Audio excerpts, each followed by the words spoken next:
Now we already know why Saul was rejected as king. That was what God asked Samuel. Samuel was mourning for Saul.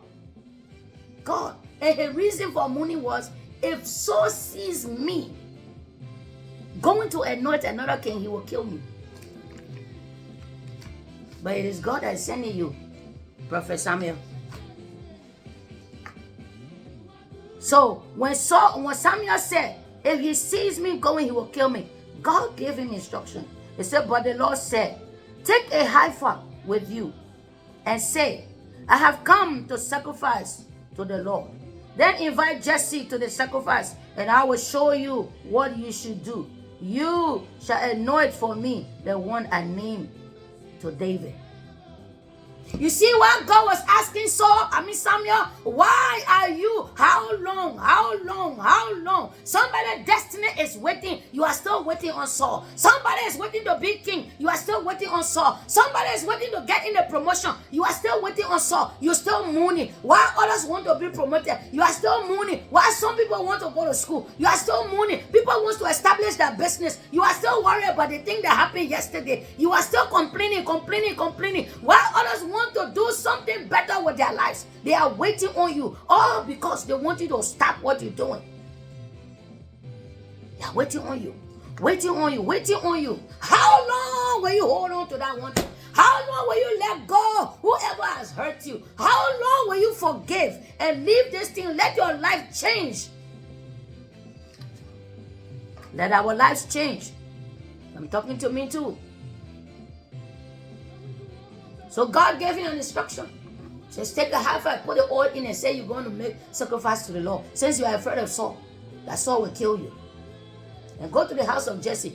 Invite them to the sacrifice. And I will show you a king that you will anoint for me. He says, so Samuel did what the Lord said. Samuel was not like Saul. Samuel did. Samuel could say, God, I'm not going on. That's all. I'm my life. I don't want to die like that. But Samuel did what the Lord said. The same thing when Ananias was sent to Saul. This is not the other Saul. The other Saul in the New Testament. Say, go to the street called Straight. There is a man there. His name is Saul. And I said, Jesus, I've heard about that man. And he has come here to arrest your people and kill them. The Lord said, forget that. That's my vessel. Go, he has seen Ananias in his dream. Go and touch his eyes. Let his eyes open. I will show him how much he will suffer for me. Ananias obeyed God, Jesus, and went. You can't say, oh, Saul is a serial killer. He has been killing people. I don't want to die. What God said, he did. What God is saying, we must do. What God is saying unto us, we must do. So he went. He said, do you? So as he got into Bethlehem, he said, and the elders of the town trembled at his coming, because to just see Prophet Samuel coming, that's something strange.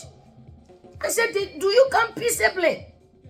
Because they were thinking that something is wrong. They said, do you come peaceably? Peaceably. And he said, peaceably, I have come to sacrifice to the Lord. Sanctify yourselves, and come with me to the sacrifice. Then he arose. He consecrated Jesse and his sons and invited them to the sacrifice. So it was when they came that he looked at Eliab and said, surely the Lord's anointed is before him. They said the Lord looks at the heart, man. The thing that we human beings can see with the eyes, God does not see that. You will be looking at something and say, this thing is very nice. So this thing I see is very beautiful. It looks very gorgeous. God is saying, that thing is abomination. The first son of Eli came before Prophet Samuel. Samuel said, this is the king for Israel. God said, please, I beg, let that one go one side. He said, I've never accepted that one. In fact, he said, this is the place where God said, I don't look at the face of man, I look at the heart. He said, so Jesse called Abinadab and made him pass before Samuel. And he said, neither. God was speaking. As Samuel was working, he is listening to God. God is giving him a message. He was not just on there by himself. He was not on his own mission. He was on mission for God. Mission for God. He said, do not look at his appearance. He said, for man looks at the outward appearance, but the Lord looks at the heart. He said, forget all that glamorous, the gold hanging here, all the big cars, the big houses. I'm not saying everybody that have big cars and big houses, they are fraud or they are evil people. No, that's not what I'm saying. They got good people. And yet they got some people who hands are stained with blood. Because of riches and because of treasures of this world. But God knows every man's heart. He knows every man's heart. Then the second son came before Samuel. God said, neither that one. I have not even chosen that one either. So forget that one. He said, then Jesse made 7 of his sons pass before Samuel. And Samuel said to Jesse, the Lord has not chosen these. And Samuel said to Jesse, are all the young men here? Jesse had 8 sons. But 7 of them, they were the eloquent. 7 of them, they were the lover boys or lover guys. The ones that their father can use at any time. But one of them was a shepherd boy. The one that always in the field. The one that always do the dirty jobs. 30 jobs. That's your portion. You stay there. So Samuel said, God cannot lie. God said, go to the house of Jesse. I've anointed king there for myself. So 7 sons are passed. And yet God said no. He said, no, Jesse, are all your sons here? Many of us in our families, we are the rejected. You know what Jesus said? The rejected, the Lord said the rejected stone have become the chief cornerstone. Sometimes in your family, you are the least that people will ever want to even hear, listen to. But you are the one that God will exalt. The least in your family, you are the one that God will lift so high. You are the one God will exalt so high. Nobody ever knew David was going to be a king. They just thought he would be the one to go in the bush, take care of the sheep, take care of the whatever, and just be there. He can fight with lions, he can fight with bears. He's the one when the grass is long, you cut it. When the house is dirty, mop the floor is your job. When the sheep gets hungry, go and give them food. When the sheep dirty, take them to the river, let them bath in the river. When your brothers need food to eat, you take food to them and come back. He was like an errand boy. Nobody ever knew David was a king. My God. If his father knew at that time that David was a king, he would never treat his son like that. Many of you, many of us, if our parents knew what we were going to become at this today, they would not do to us what they did. Some were rejected by parents. Some were denounced by parents. Some lives like a slave. But all was towards the journey. All was towards a beautiful journey. All was towards a wonderful journey. A destiny that God has set apart. A destiny that God has sanctified. A destiny that God has consecrated. A destiny that God has put his anointing upon. That nothing can destroy such a destiny.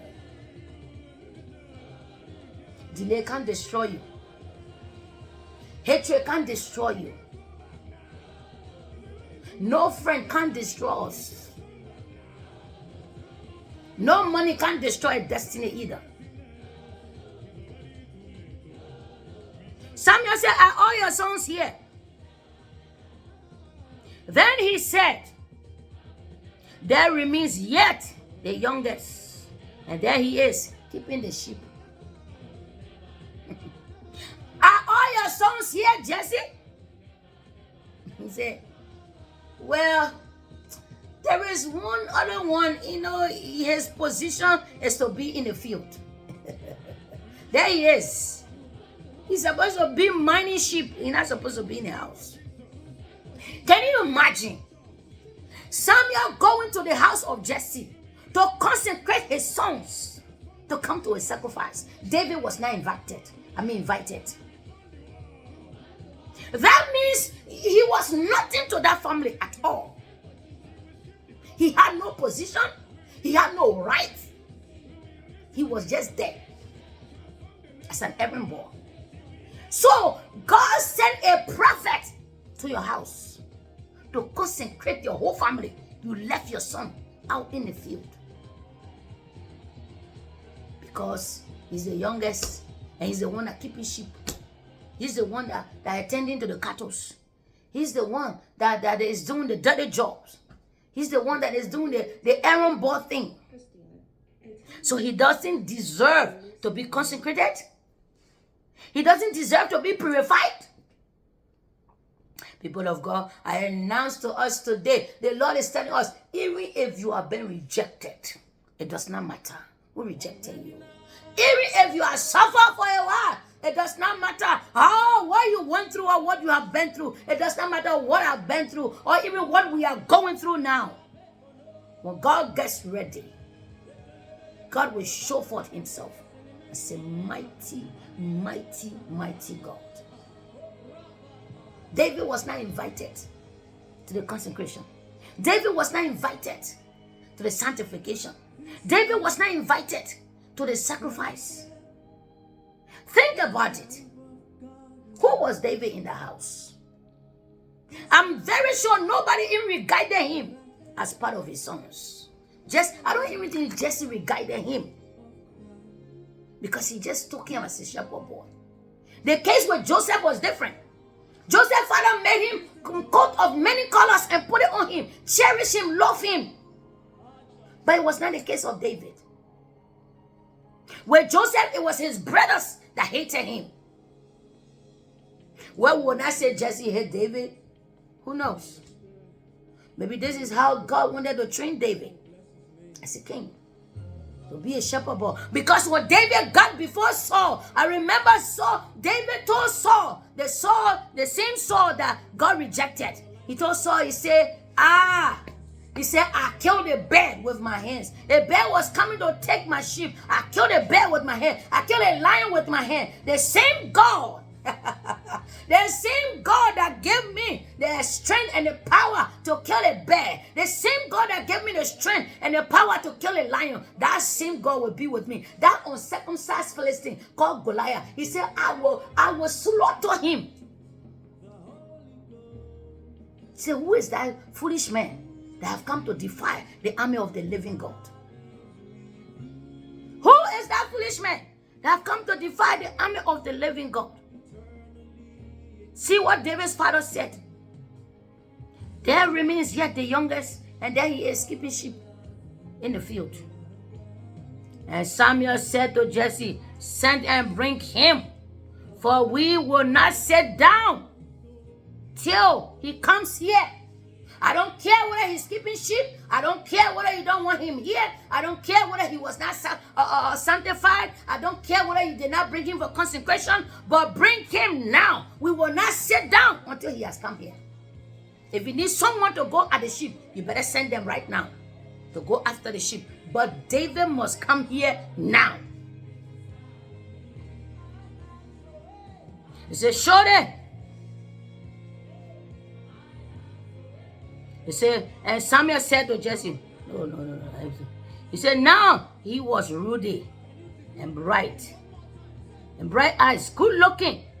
And the Lord said, arise, anoint him, for this is the one.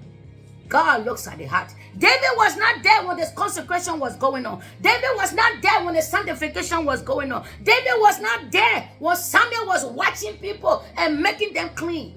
David was in the field. I'm sure he came from the wet grass, so dirty.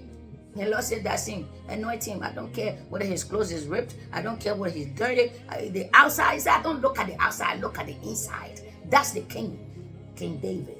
And we've talked about David on this now many times. The same David that has the show mercy of David. The same David that has the key of David. The one that can shut down a door and no demon can open. The one that can open a door and no devil can shut down. The same David that had a city. God gave this David a city of David. After his name, a city of David. David had a stone of David, my God.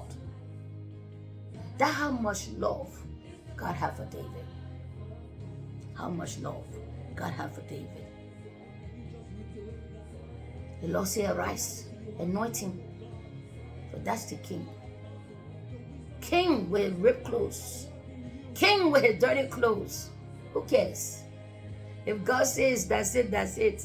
If God said that's it, that's it. Who cares whether his clothes are ripped? Who cares whether his clothes are not right? Whom God has chosen, no man can reject. Whom God has chosen, no man can deny. Whom God has lifted, no man can bring down. If God says you are blessed, you are blessed. If God says you are lifted, you are lifted. If God says you are going somewhere, you are going somewhere. If God says no man can curse you. If God says no divination, no enchantment against my children, no matter what the enemy will do, they will do all their incantation, they will do all their chanting, it can never get to us. Because God says so. Because God says so. He said, arise, anoint him. This is the one. Then Samuel took the horn of oil and anointed him in the midst of his brothers. And the Spirit of the Lord came upon David from that day forward. So Samuel arose and went to Ramah. My God. David was anointed as king at 17 years old. Saul did not know that this was his rival. When David went to take food to his brothers and he went to kill Goliath, Saul sat down and said, whose son is this? Whose son is this that has such a guts? Fearless. He has no fear in him. Because David has already been anointed king. He did not know that was his replacement. Hey, God, Holy Ghost. Hey, Jehovah God, help us. He never knew that was his replacement. Saul was shocked.